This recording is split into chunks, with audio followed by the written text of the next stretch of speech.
ओम शांती.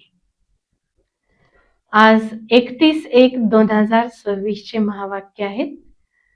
बाबा सांगतात की गोड मुलांनो, तुम्ही आला आहात सर्व शक्तिवान परमात्म्याकडून शक्ती घेण्यासाठी. आत्मरूपी दिव्यामध्ये घृत अर्थात तूप टाकण्यासाठी. प्रश्न आहे, शिवाच्या वरातीचे गायन का केले आहे? उत्तर, कारण शिवबाबा जेव्हा वापस जातात तेव्हा सर्व आत्म्यांचा समूह वापस जातो. शिवबाबा एकटे जात नाहीत, सर्व आत्म्यांचा समूह मच्छरांसारखा वापस जातो. आणि परमधाम मध्ये जसं काय पोळं आहे, मधमाशांचं पोळं जसं असतं तसं परमधाम मध्ये सर्व आत्मे शिवबाबांच्या जवळ एखाद्या मधमाशाच्या पोळीप्रमाणे राहतात. म्हणून बाबांनी सांगितलं की तुम्ही पवित्र बनणारे मुले बाबांच्या सोबत जाता आणि सोबत असल्यामुळे शिवाच्या वरातीचे गायन आहे. आजच्या मुरलीमध्ये महत्वाचे काही पॉइंट्स बाबांनी सांगितले. सर्व आत्म्यांचा पिता शिवबाबा आहे आणि दुनियेमध्ये सर्व आत्म्यांचा पिता का आहेत शिवबाबा? कारण ते सर्व शक्तिवान आहेत. धर्मात्मा असो, महात्मा असो, देवात्मा असो, साधू संत आत्मा असो, त्या सर्व आत्म्यांचे पिता शिवबाबा आहेत. कारण ते सर्व शक्तिवान आहेत. ते कधी पतित बनत नाहीत, देह धारण करत नाहीत. बाबा म्हणतात जसं एखादी बॅटरी डिस्चार्ज झाली, त्याची ताकद कमी झाली, तर बॅटरी कमी झाल्यामुळे एखादी मोटर गाडी थांबू शकते म्हणे. परंतु आत्म्यारूपी बॅटरी पूर्ण डिस्चार्ज कधीच होत नाही. थोडी ना थोडी बॅटरी त्यामध्ये बाकी राहते. म्हणून बाबांनी सांगितलं बॅटरी फुल डिस्चार्ज होत नाही, काही ना काही त्यामध्ये बाकी राहते. आणि मग शिवबाबा पुन्हा त्या बॅटरीला, आत्मरूपी बॅटरीला चार्ज करण्यासाठी येतात. जर समजा आत्मरूपी बॅटरी पूर्ण डिस्चार्ज झाली असती तर शरीराला आपण कसे चालवले असते? बॅटरी फुल डिस्चार्ज होतच नाही, हे बाबांचं म्हणणं आहे. बाबांची शक्ती आपल्या सर्वांना योगाविना प्राप्त होऊ शकत नाही. आपल्याला शांत चित्त होऊन मन आणि बुद्धी एकाग्र करून शिवबाबांना आठवण करावं लागेल, तरच आपल्यामध्ये ती शक्ती, ते बळ येईल. बाबा म्हणतात, हे मुलांनो, तुम्ही मला आठवण करा, कारण मी सर्व शक्तिवान आहे आणि माझ्याद्वारेच शक्तिशाली राज्य तुम्हाला भेटते. तुम्ही पूर्ण विश्वाचे मालक बनता आणि म्हणून विश्वाचं राज्य घेण्यासाठी बाबा सांगतात इथे दैवी गुण धारण करा. बाबांची आठवण केल्यानंतर दैवी गुण आपल्यामध्ये आपोआपच यायला लागतील. आणि देवत्व गुण जर आपल्यामध्ये आले तर नवीन दुनियेमध्ये आपल्याला सहज जाता येईल. म्हणून पुढे बाबा सांगतात, जो पवित्र आहे तेव्हा बॅटरी चार्ज होते, जेव्हा आपण पवित्र नाही तेव्हा बॅटरी डिस्चार्ज होते. तर संगम युगावर आपल्याला बॅटरी चार्ज करायची आहे, पवित्रतेला धारण करायचे आहे, मनसा वाचा कर्मणा पवित्र बनायचे आहे. बाबा सांगतात की उंच ते उंच ज्ञान आहे आणि उंच ते उंच शिवबाबा उंच पदावर आपल्याला घेऊन जातात. परंतु हे जे उंच पढाई आहे, श्रेष्ठ पढाई आहे, अभ्यास आहे, तो फक्त संगम युगावरच शिकवला जातो. अन्य कोणत्याही युगामध्ये हे ज्ञान प्राप्त होऊ शकत नाही. बाबा संत सतयुगातील देवतांना सुद्धा हे ज्ञान प्राप्त नाही. बाबा कधी साधारण मनुष्य तनामध्ये येतात, जन्म घेत नाही, परकाया प्रवेश करतात आणि ज्या तनामध्ये, ज्या देहामध्ये शिवबाबा येतात त्यांनाच भाग्यशाली रथ अर्थात भगीरथ असे म्हटलेले आहे. त्यांना प्रजापिता ब्रह्मा किंवा आदिदेव असेही म्हणतात. म्हणून बाबा पुढे सांगतात की सदैव पवित्र बाबा असल्यामुळे आणि शिवबाबा जन्म मरण रहित असल्यामुळे शक्तिशाली आहे. जन्म मृत्यूच्या चक्रात जे जे आले ते सतो रजो तमो या अवस्थेमध्ये आपोआपच आले. त्यामुळे बाबा सांगतात या अवस्थेमध्ये बाबा अडकतच नाहीत. सतोप्रधान किंवा संपूर्ण पवित्र असल्यामुळे सर्व शक्तिवान आहेत. बाबा पुढे सांगतात देवता कधीही हिंसक नाहीत. दाखवतात ना देवतांनी आपसामध्ये युद्ध केलं किंवा असुरांना मारलं, तर बाबा म्हणले देवता हे हिंसक नाहीत. सतयुग त्रेतामध्ये हिंसा नाही. तिथे वाघ आणि गाय सुद्धा एका घाटावर पाणी पितात. तिथं जनावरांमध्ये सुद्धा प्राण्यांमध्ये सुद्धा कुठल्याही प्रकारची हिंसा नाही. तर देवांमध्ये हिंसक वृत्ती ज्या दाखवलेल्या आहेत बाबा म्हणतात हे चूक आहे. देवतांनी युद्ध केलं, देवता बनणाऱ्या आत्म्यांनी युद्ध केलं, पण ते केलं संगम युगावर. रामवंशी आणि रावणवंशी यांचं युद्ध संगम युगावर आहे. देवता सतयुगामध्ये हिंसा करत नाहीत. पुढे बाबा सांगतात की सृष्टीमध्ये स्थापनेचं, पालनेचं आणि विनाशाचं कार्य करवणारा निराकार परमात्मा मी आहे, शिव. म्हणून बाबा सांगतात स्थापन करता, पालन करता आणि विनाश करता निराकार बाबा आहे. अमृतसरमध्ये अकाल तख्त आहे, जिथे त्याचं पूजन केलं जातं. बाबा म्हणतात भ्रुकुटी हे आत्म्याचं अकाल तख्त आहे. आणि बाबा म्हणले तुम्हा सर्वांना आपापलं तख्त मिळालेलं आहे. अकाल तख्त अर्थात भ्रुकुटी म्हणजे शरीर. पण बाबा म्हटले मला तर तख्तच नाही. पण अकाल तख्त हे गायन का केलेलं आहे? कारण आत्म्याला कधी काळ खाऊ शकत नाही, आत्मा मरत नाही.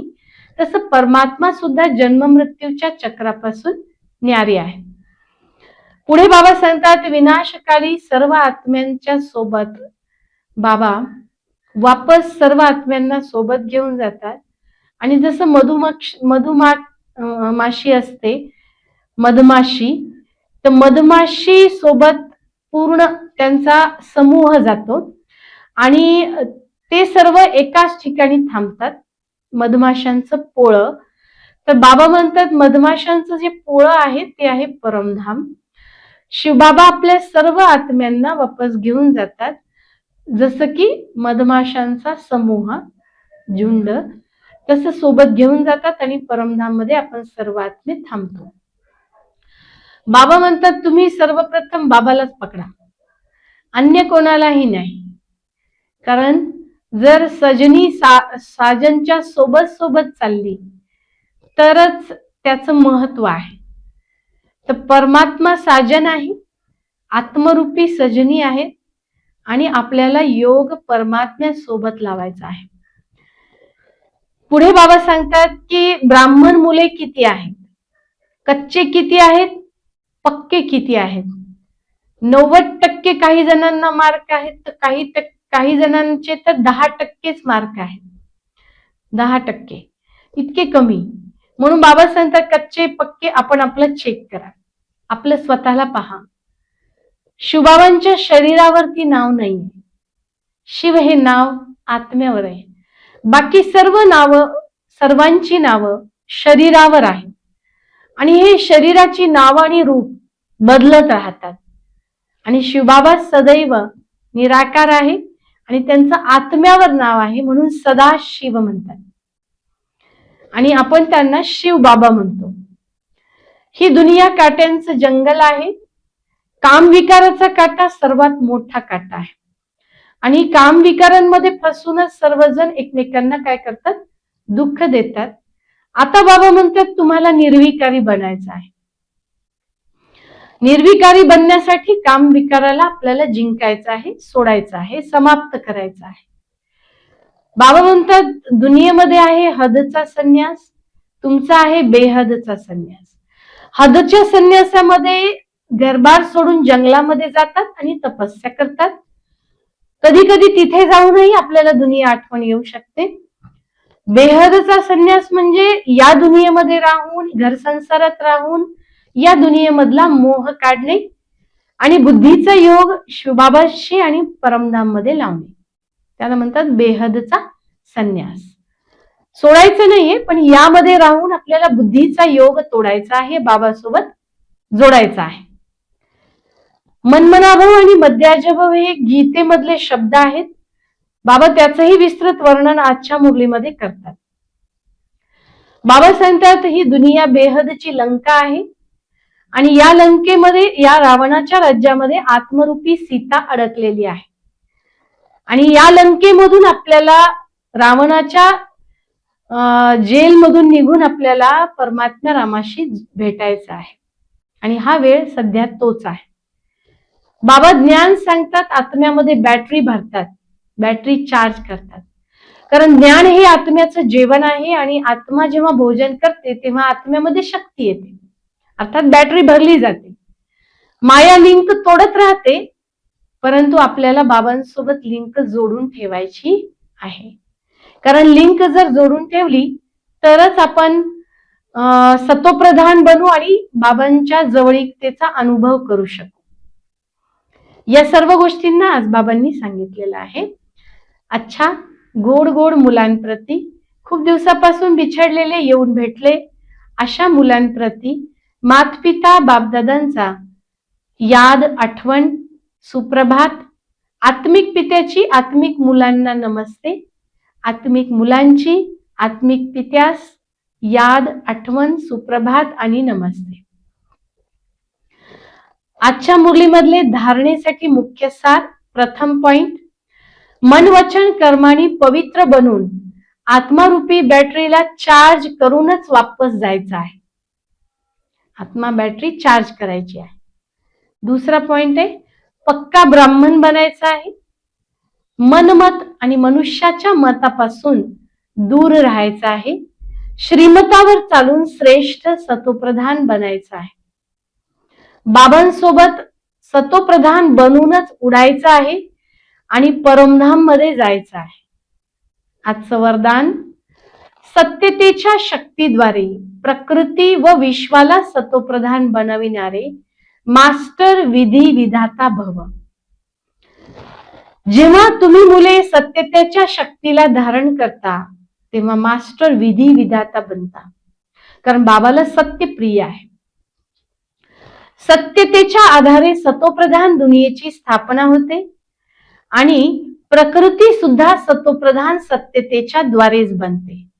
म्हणून बाबा सांगतात, सर्व आत्मे सद्गती भाग्य बनवतात संगम युगावर.